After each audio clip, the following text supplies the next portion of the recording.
英語聞き流し10分間、名作リスニング、英語テキストと MP3 ダウンロード、その他の物語は、ホームページよりご利用いただけます。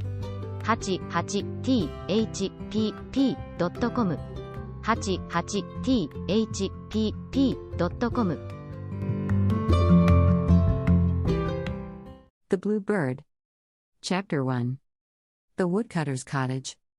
Once upon a time, a woodcutter and his wife lived in their cottage on the edge of a large and ancient forest. They had 2 dear little children who met with a most wonderful adventure. But, before telling you all about it, I must describe the children to you and let you know something of their character, for, if they had not been so sweet and brave and plucky, the curious story which you are about to hear would never have happened at all. Tyltyl, that was our hero's name, was 10 years old, and Mytyl, his little sister, was only 6. Tyltyl was a fine, tall little fellow, stout and well set up, with curly black hair which was often in a tangle, for he was fond of a romp. He was a great favorite because of his smiling and good-tempered face and the bright look in his eyes, but, best of all, he had the ways of a bold and fearless little man, which showed the noble qualities of his heart.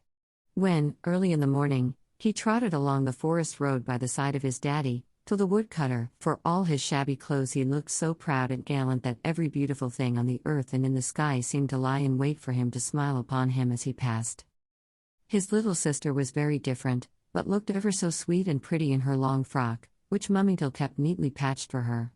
She was as fair as her brother was dark, and her large timid eyes were blue as the forget-me-nots in the fields. Anything was enough to frighten her and she would cry at the least thing, but her little child soul already held the highest womanly qualities. She was loving and gentle and so fondly devoted to her brother that, rather than abandon him, she did not hesitate to undertake a long and dangerous journey in his company. What happened and how our little hero and heroine went off into the world one night in search of happiness, that is the subject of my story. Daddytyl's cottage was the poorest of the countryside, and it seemed even more wretched because it stood opposite a splendid hall in which rich children lived. From the windows of the cottage you could see what went on inside the hall when the dining room and drawing rooms were lit up in the evening. And, in the daytime, you saw the little children playing on the terraces, in the gardens and in the hothouses which people came all the way from town to visit because they were always filled with the rarest flowers. Now, one evening which was not like other evenings, for it was Christmas Eve, Mummytyl put her little ones to bed and kissed them even more lovingly than usual. She felt a little sad because, owing to the stormy weather, Daddytyle was not able to go to work in the forest, and so she had no money to buy presents with which to fill Tyltyl and Mytyl's stockings. The children soon fell asleep, everything was still and silent and not a sound was heard but the purring of the cat, the snoring of the dog and the ticking of the great-grandfather's clock. But suddenly a light as bright as day crept through the shutters, the lamp upon the table lit again of itself and the 2 children awoke, yawned, rubbed their eyes, stretched out their arms in bed and Tyltyl in a cautious voice called. "Mytyl?" "Yes, Tyltyl?" was the answer. "Are you asleep?" "Are you?"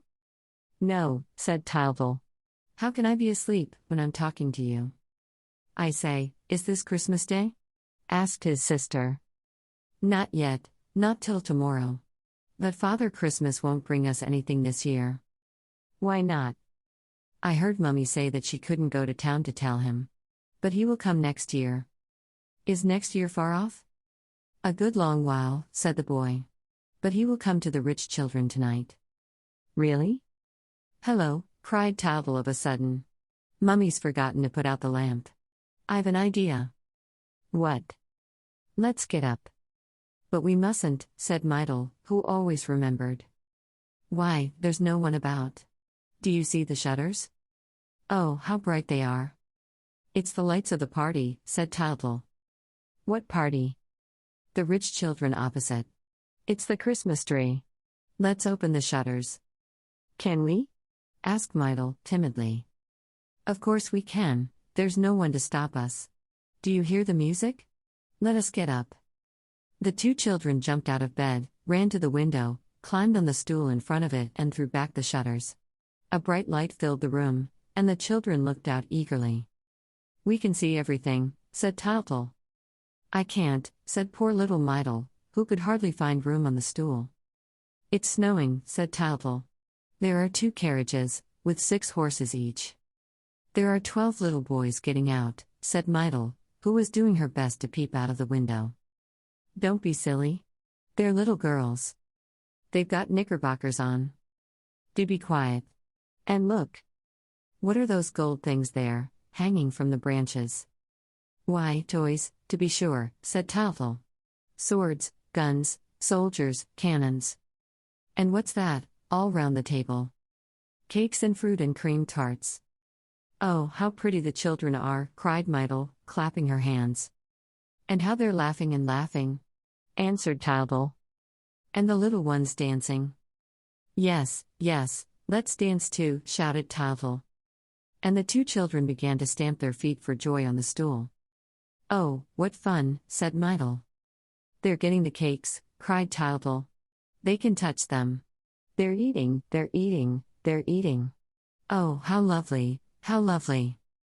Myrtle began to count imaginary cakes. I have 12.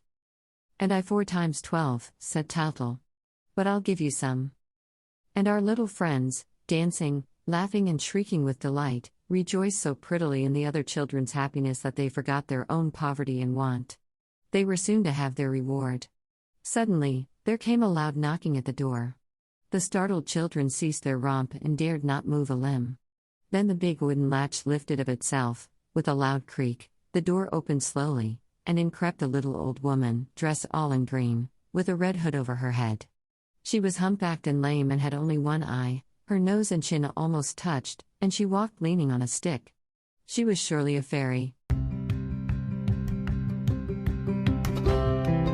英語聞き流し10分間、名作リスニング。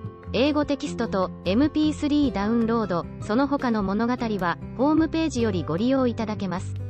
88thpp.com 88thpp.com